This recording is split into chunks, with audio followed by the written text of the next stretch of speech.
the relationship between the person and the brand is the weakest it's ever been. You tell me that you can measure attention by tracking people's eyeballs.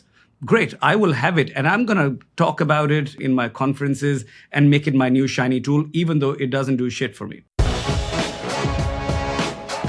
I'm Eric Fulweiler, and this is Scratch, bringing you marketing lessons from the leading brands and brains rewriting the rulebook from scratch for the world of today. Hey everyone, and welcome to today's episode of Scratch. Today I am joined by Pranav Yadav, the founder of Neuro Insight, a firm which really focuses on understanding the data, analytics, and metrics behind what it takes for our consumers and customers to make decisions to spend their money with us, basically. Pranav, welcome to Scratch by Rival. Thank you for having me. Very, very excited to have you on the show. I've watched quite a few things that you've been on, podcasts, interviews, documentaries as such, but also been a big fan of the work as well for the past few years. So very excited to have you on today's episode. I think we're going to have a very interesting discussion and probably something that most people who listen to this podcast may not necessarily have heard about before or maybe not even considered. So yeah, really excited for this. So thank you. No, it's an honor and a pleasure. Thank you so much. It is, I'm as much a fan of the field and the pursuit as you or anybody else may be. So, very eager to share notes and see what we can decode together. Amazing. Well, look, Pranav, we always ask the same icebreaker question. All of our audience will know it well by this point, and hopefully you've had a chance to see it and think about it as well. But what's one challenger brand that you're passionate about right now that you could talk about? We'll come back to this one. I have been thinking about it, so it'll marinate at me when we come back to this one. No worries. We'll come back to it towards the end, and we'll drop it in. Okay, great. Well, Pranav, I guess this one you should be able to talk about pretty much right off the bat. Give us a quick overview for those that don't know about Neuro Insight and what you actually do. I have to start at the fundamental premise because we live in such a time that we're so far away from our reality, and we run so quickly that we pay so little attention to who we actually are and how we actually work, that I have to go back to the fundamental premise that in the past 5,000 years of philosophy or the past 100 years of neuroscience, what we've learned about ourselves and human behavior is that 90% of all decision making takes place in the subconscious. So that's the key fact that I want to start at.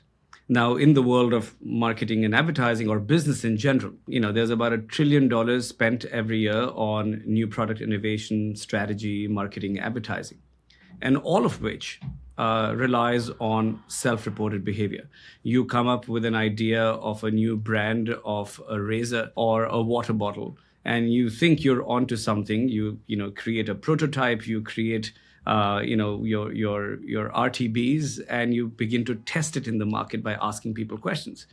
And yet, while it, being very successful rationally, you put it out in the market and it's a complete failure. In fact, only 24% of the times what we say correlates to actual in-market sales or purchase behavior. 24%. So let that sink in.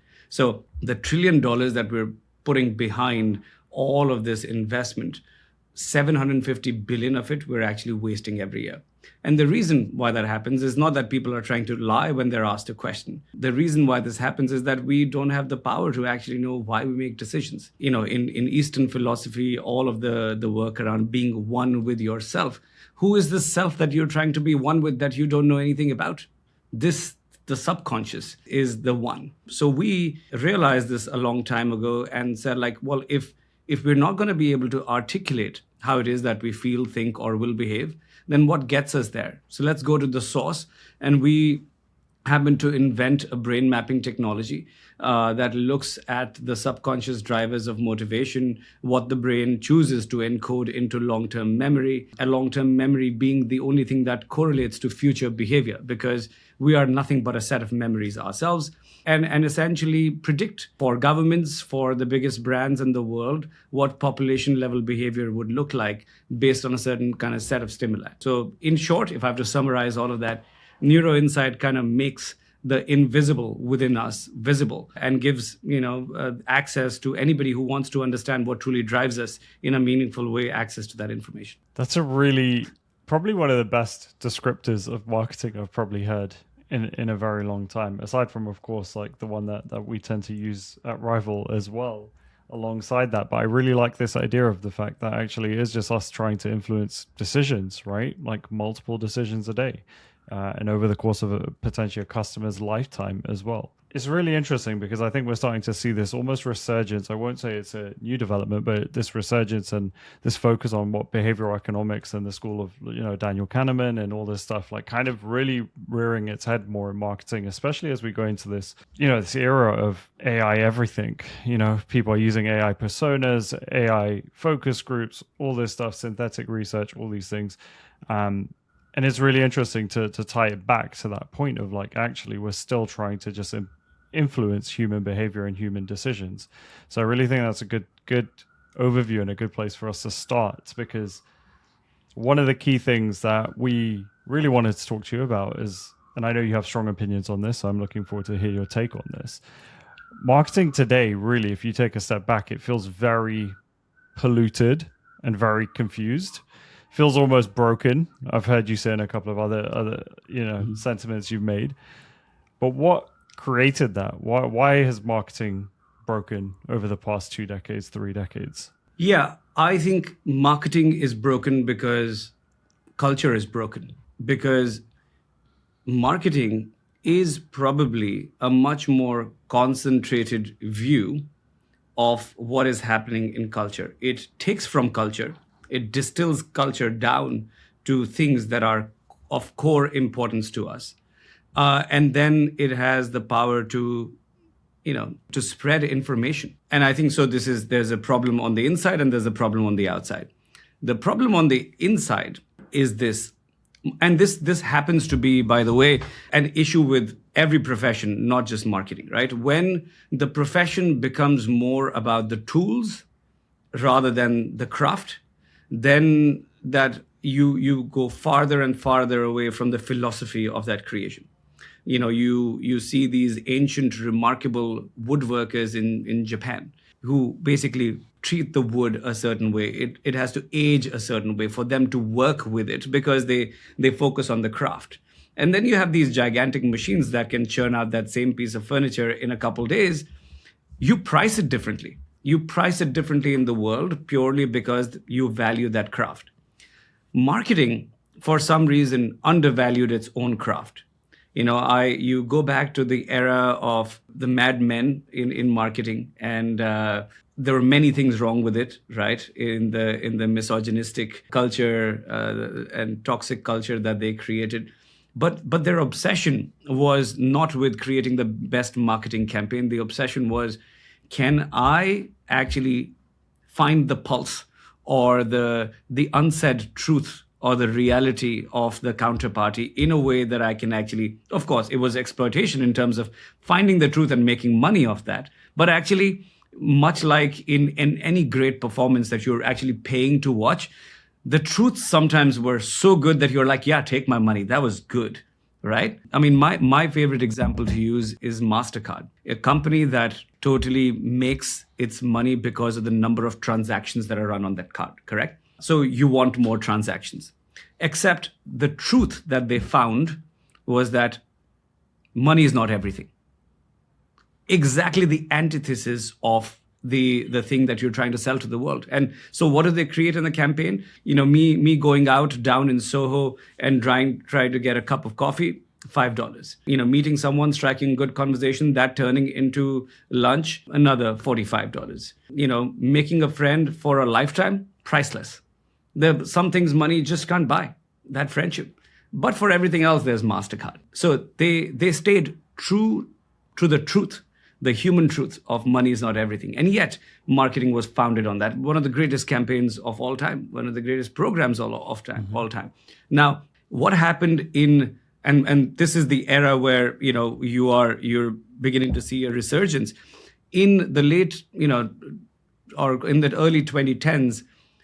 With the advent of social media, now you could do the task of reaching the person you wanted to reach fairly easily. The economy was booming in a way where whatever you kind of threw at the wall stuck. So you didn't even have to be a good marketer. You were getting to people, people were consuming media, and they had the money to spend. So you were actually making a lot more money. So if you see, and this is no criticism because they're all of my friends, the people who kind of came up the ranks in the last decade and a half are people who kind of, were rung through that system. So they never got to truly practice the craft of true marketing, finding the truth of the people that completely changes behavior. It became executional. And it was about like, my media is fragmented. I got these 5 new platforms right now. I need to hire people who understand the technology to be able to put this out in these places. Oh my God, it's fragmented. But it was never about the truth. They went after the fragmentation rather than figuring out, do I go after the person? And slowly, the relationship between the person and the brand is the weakest it's ever been, right? We've created more brands in the past 5 years than any other time in the history of the planet. So what will sustain now? And now you've added AI to the mix, which is going to create infinite creation. So all relationships are broken. We have forgotten how to talk to people, and infinite generation is going to happen. Who's going to win now? The only people who are going to win are the people who know how to work with the wood, who know the character of the wood, who know when sun shines on that wood, it expands a little bit. So I need to create room in my chair for it to expand. The parallel being, unless and until you understand the core true human nature and how it's changing with culture, you cannot be an outstanding marketer. And that's why it's broken. Sorry, long answer. No, great answer, because I do think there's kind of this, it feels very much that, outside of all the other professions or disciplines that exist within a modern business, marketing is the function which is really tasked, especially, post the 2000s, with the idea of constantly chasing novelty. And I think that is that's definitely fed into everything that you're saying there, like this disconnection from customer and culture, because we're constantly chasing the new tool that's going to give us the edge, and then maybe that will give us incremental gains on the next campaign, right?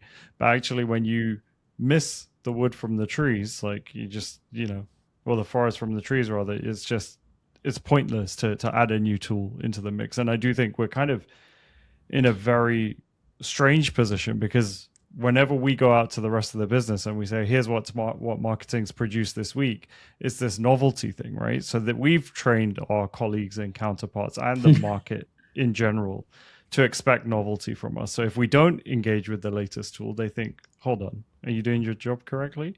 And I think that makes it harder and harder for like great campaigns like MasterCard's, a priceless campaign to come through. So yeah, just an interesting time for sure right now. And like I said, it's a reflection of culture, right? Where have we gone? Who were our heroes 20, 30, 40 years ago, 50 years ago? And who are our heroes now, right? If Love Island and the Kardashians, and again, no criticism to them, they are doing what they're doing. It is the large acceptance in mainstream culture of that idea, which wouldn't have been accepted 20, 30 years ago, is a reflection of where culture is at, right? And by the way, that could take you in 2 different places. Either you could keep feeding this beast, which is what we have chosen to do in marketing, in what we produce, also internally, like we just want the next shiny object. You tell me that you can measure attention by tracking people's eyeballs. Great, I will have it, and I'm going to talk about it in my conferences and make it my new shiny tool, even though it doesn't do shit for me. Or we can have the other path. The other path is where we realize that maybe, yes, there is a popular aspect in culture that is consuming this, and yet maybe they're consuming it because they are not getting anything better, and they're just trying to feed themselves something while they wait for something more meaningful. And I take it upon myself to create that meaning for them, that truth that they crave. This is when, you create some of the most spectacular things in the world. You create movies that break through in a way that independent movies don't. So we just basically have taken the easier path, which is like, let me take my dollars that come with this division and attack the shiny objects, rather than actually let me dig deeper and figure out where I need to be able to relate to people. Because as difficult as the past 5 years have been to actually get to relate to people, the next 5 will be even harder. So that's where the investment needs to go. And where,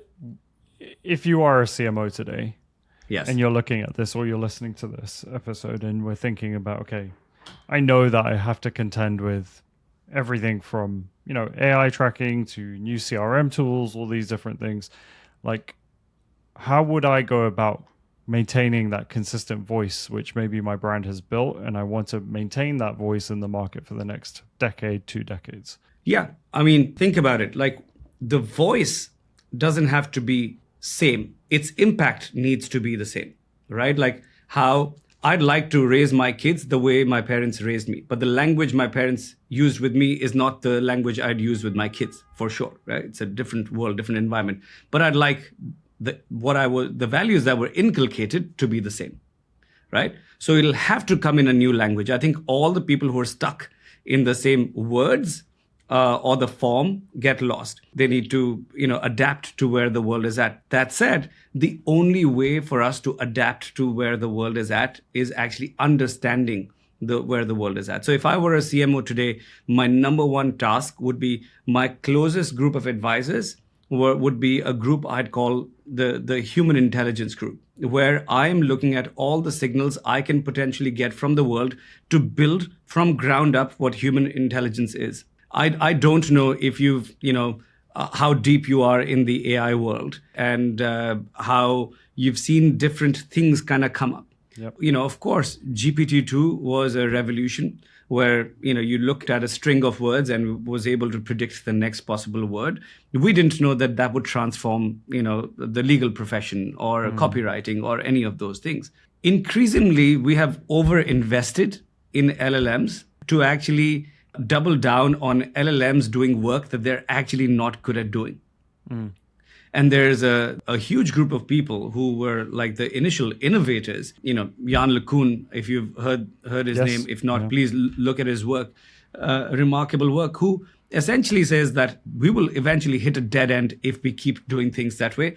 There are other forms of intelligence out there that we need to build upon to actually build a more intelligent ecosystem. And while every marketer can't do what Jan LeCun did, is get $1 billion in seed money and build that, they do actually, for however long that brand has existed, own data that can allow them to, one, look at the history of that relationship and understand who that person is. And they have selective listening tools to be able to do that. And unless and until they are bringing human intelligence into the fold, they are going to fail like none other, because then their tools are nothing but commodities. What are you competing on? It's the same data set. And by the way, you can look at any AI or LLM in the world who's training, like you first scraped the internet, right? You took the lowest hanging fruit and you trained a data set on that. Wonderful. Now, in the past 2 years, 30 to 40% of all of the internet is created by a bunch of these LLMs. Now you're scraping that and training your models on that. Do you think you see progress when you actually go through that loop? You're not. You're going to hit a dead end.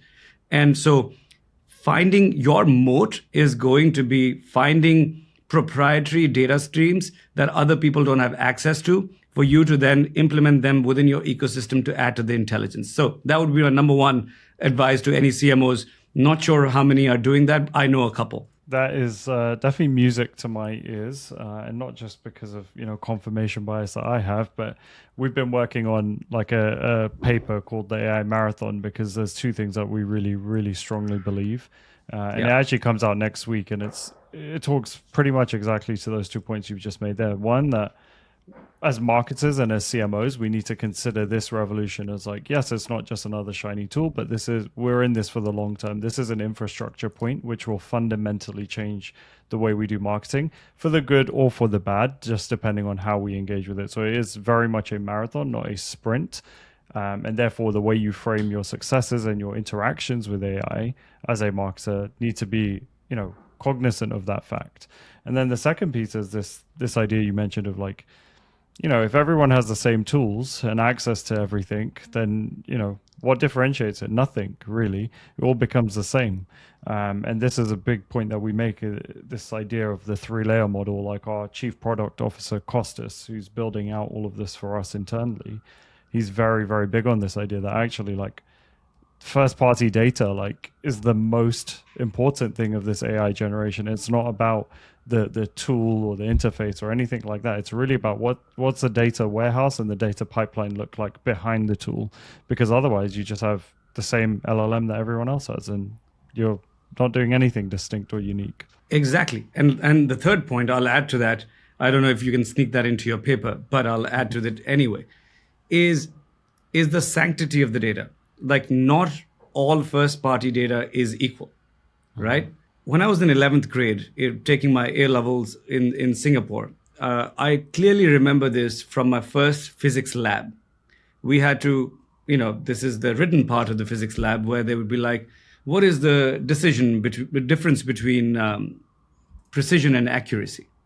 And I may have used this anecdote over a few thousand times because I can't believe what was taught to me in that physics lab in my 11th grade is something that such a part of me, and while the world doesn't think about that way. Precision means, when you're, in the physics lab, dropping something like this, and you're essentially measuring the time it takes for this to fall, knowing the height and knowing the formula, which is speed equals initial velocity times plus half of acceleration due to gravity times time square. That's the formula. And then you reverse that calculation back into calculating that acceleration due to gravity, which is supposed to be 9.8 meters per second square. Now, you can get an answer that says 8.54321. You're getting an answer to the 5th decimal place. That's precision. But that's not accurate. It's the wrong freaking answer. You're far away from the actual answer of 9.8 meters per second square. That's 1 decimal point, but actually, a 9.3 answer would be better than the 4 decimal points. And we think in the marketing world, we're blinded by these precision tools because, we don't do enough work to actually figure out what it is. So not all first party data is equal, and figuring out the very foundation of what you're building for tomorrow, the sanctity of that data is actually also a very key thing, which again, CMOs are completely overlooking. That's an incredible point, actually, precision versus accuracy. I like that a lot because, we are spending a lot of time focusing on things which seem appropriate because they seem Correct. important, but actually they're not at all. In that world, and just not even switching gears, but kind of on a segue to that, discernment, creative taste, all these things are things which you mentioned, pre-2010s, like most marketers were kind of forced to learn these things as part of their marketing, career, early education, all those things. But if you're thinking about you're a marketing graduate, you're coming into a team today, you're not going to see the same experience. You're not going to have the same interactions. Yes, you might be able to output a lot more than what one of your counterparts would have been able to do 20 years ago. But how would CMOs think about teaching their younger junior team members like what marketing actually is when, an AI tool can pretty much do a lot of their work for them? Yeah. I worry most about people coming into the workforce right now because the way knowledge graphs in organization or, aging works is, and by the way, there's a couple of papers recently written about this, and I don't want to butcher them, but I will try to give you what the gist of it is. There are high entropy models, so that basically enable a certain kind of learning. So when we're children, you can simplify it with like neuroplasticity. You get a lot of information and you react to that information a lot of ways. You see patterns, you create knowledge blobs, but your memory is not strong. You're not really encoding that within your system. Your system hasn't learned. You're reacting to basically new information all the time, high entropy system. As we get older, we begin to codify that information and create like knowledge verticals. And then as we get older, we get more and more tied to those knowledge systems that we build. So any information that goes from close to those knowledge systems, we just basically filter it, pass through them, and we get a similar answer as we would have gotten 10 years ago from that system. And we don't really evolve from there because the memory is high, the entropy is low. When someone comes into a workplace, the tasks they're given are kind of menial tasks. Those are the tasks that can be most easily be automated. But nobody in the organization wants to do that, so you get these people to do that.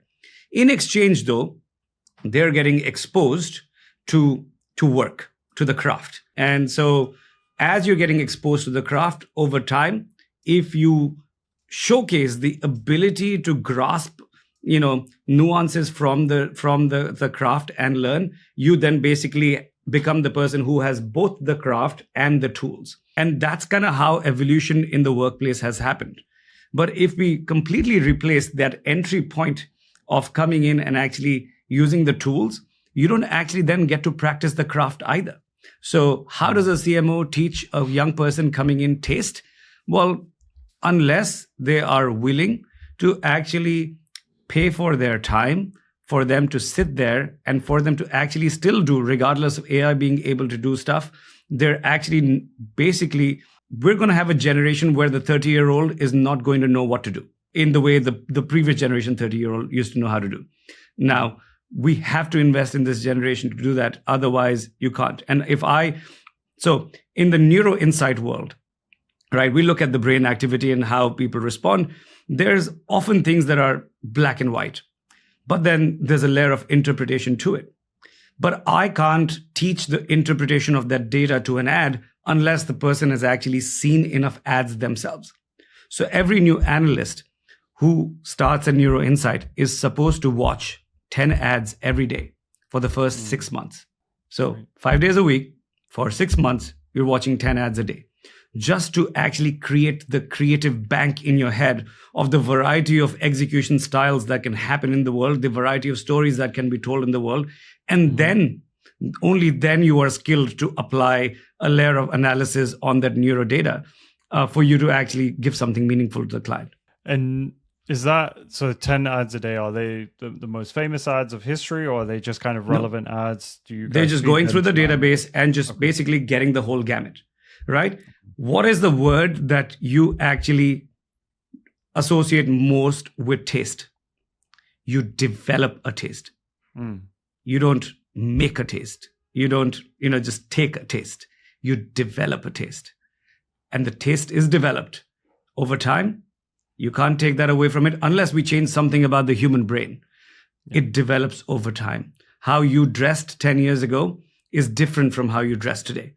That's taste you developed over time and will be hopefully different 10 years from now because, we hope to continue to grow. But once you hit a certain age, you stop doing that too. And that's the danger we fall into, and that's the danger organizations fall into. Yeah, I think that's a really good point. There has to be this constant evolution. And I think when we had Raja from MasterCard, actually, I know a mutual friend of the show and of yours, he mentioned this fact that actually he's investing a lot in just education of the team, like every month having a different professor come in and do kind of open office hours with the whole team to talk about the latest developments in AI or how they should be thinking about, engaging with their customers and culture and all those types of things. And I think obviously at MasterCard, having the budgets to do so is one thing, but actually just having the impetus to do that is something which we can all apply at all levels. We just need to figure out how to do it. Yeah. I think it's how you want to build culture. If you want to, I think it's true that not just in marketing, everywhere, the exchange has become more like you are exchanging time for money. But like traditionally, like the idea of finding a guru, the idea of actually teaching people, not just this craft, but how to live. I think the workplaces need to go back to actually to be building culture and investing in people that way.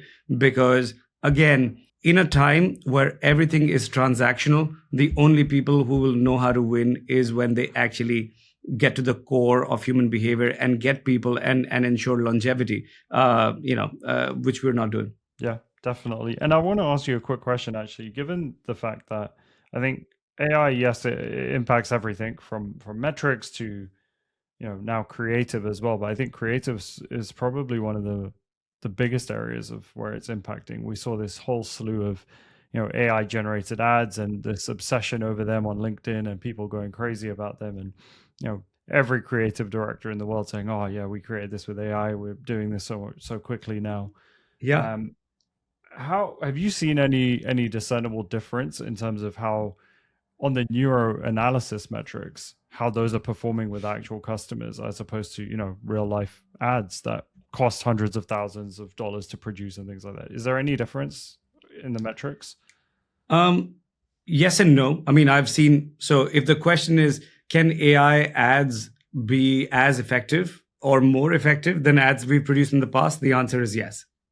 We've seen that. And you see it excels in different formats. So like for a still newsletter or like a banner ad, it actually does way better than average because the variation in bad copy and bad positioning of the image, there's enough formulas out there that gets you to above average. And by definition, the average is the average, right? So beating that average is not a hard thing because you're not producing just the things that are absolute duds. Producing exception is hard because you don't know exception. In fact, your model teases out exception and doesn't want to touch it. You want to create a model of knowledge of the average, right? So we've totally seen AI-based creative outperform human created creative on average at times and better in certain areas than in others. But again, I think the core of it is that it will all average towards the average. And for brands that didn't have the resources to create exception to begin with, then I think they're better off. They're better off just putting there. The brands who relied on creating exception will kind of have to find a way of fusing the two because they can't lose the speed and the scale that this provides. And yet they cannot do without breaking the model because that is what creativity is. By definition, in the brain, creativity is your brain connecting paths and data sets that have not been connected before, at least for you or for the person receiving it. That's quite literally the definition of creativity. And the model is not built for that. It is exactly the opposite of that. So yeah, can you beat average? Yes.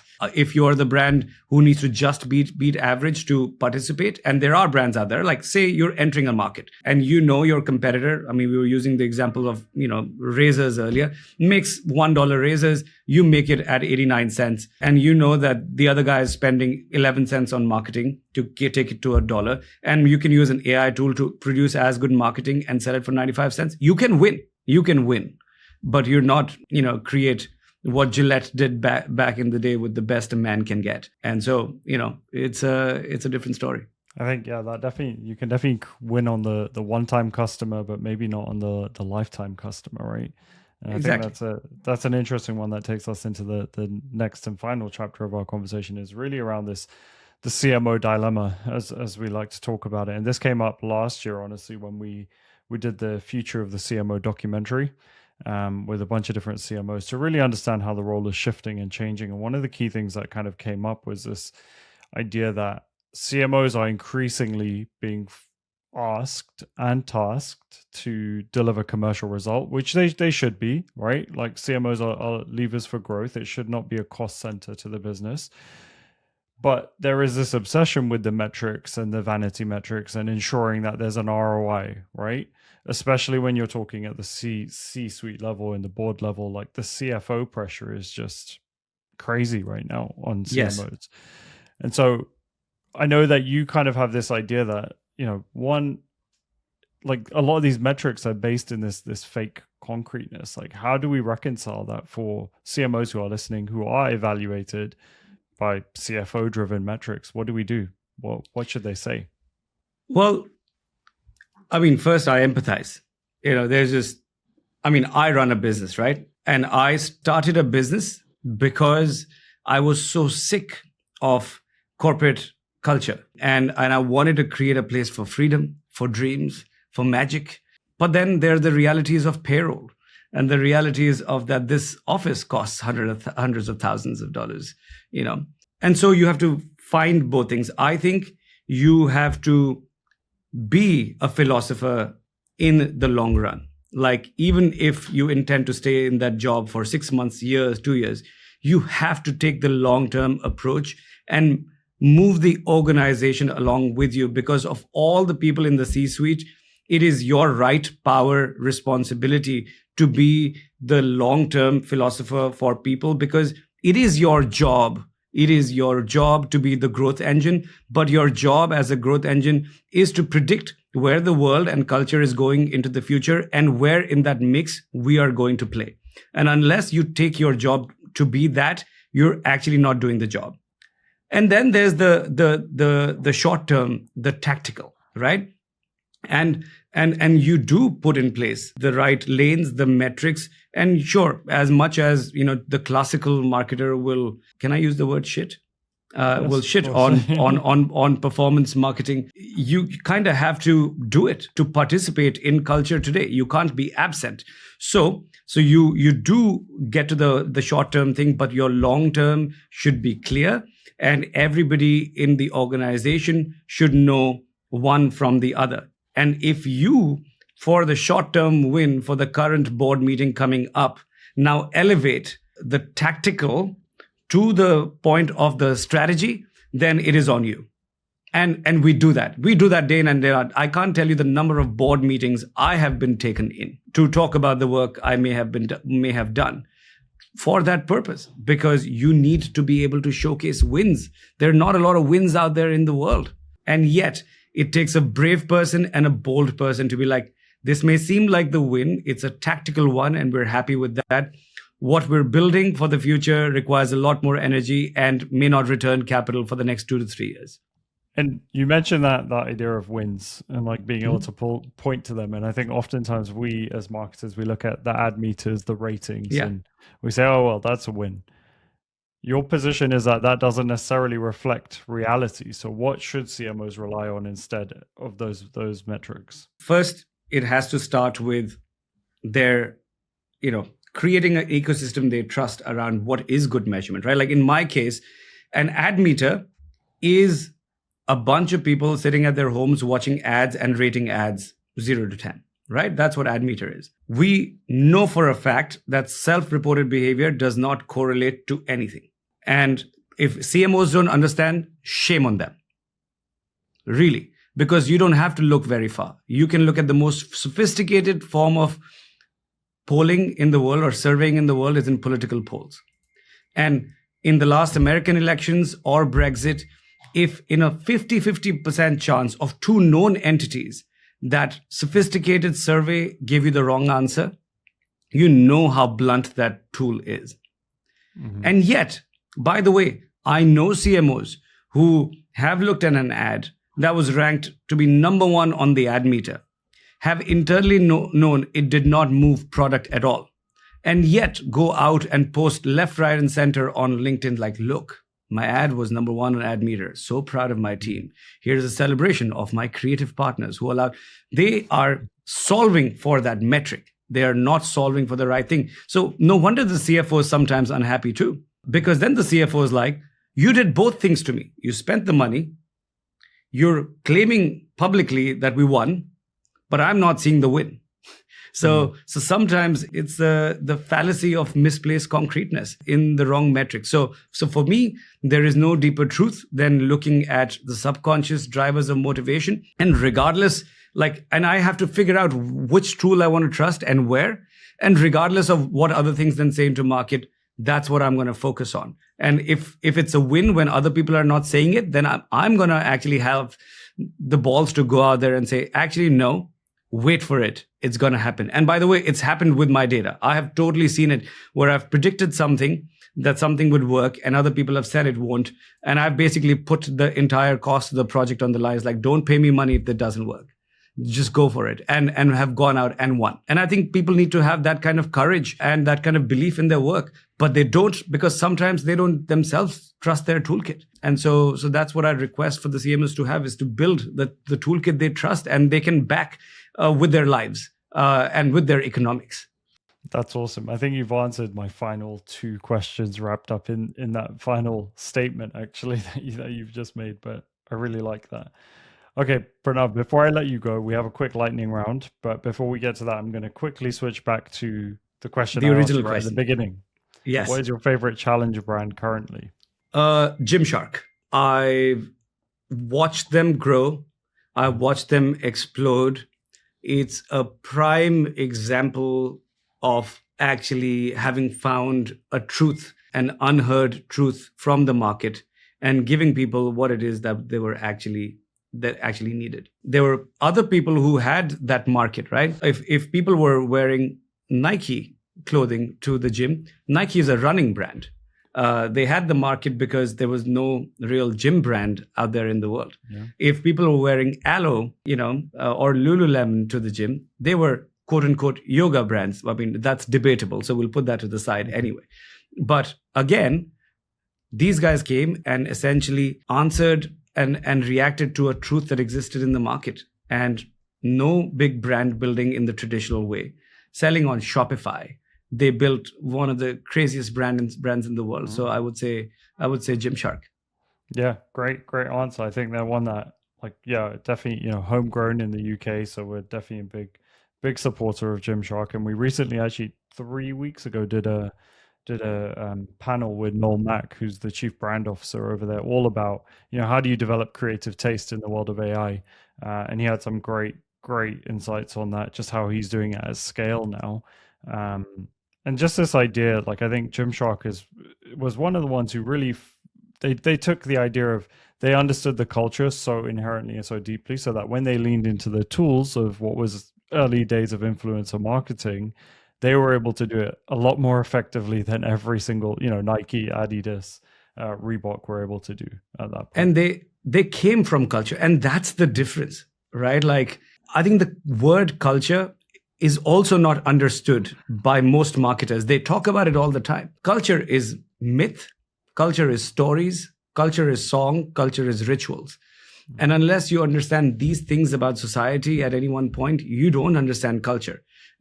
Culture is not the Beyonce concert you went to, which is what most marketers think it is, right? And Noel is fantastic. I love the guy. Is one of the sharpest guys in the industry, and what he's been able to do is remarkable. It's just listening to the truth and reacting, from within culture rather than being outside of it.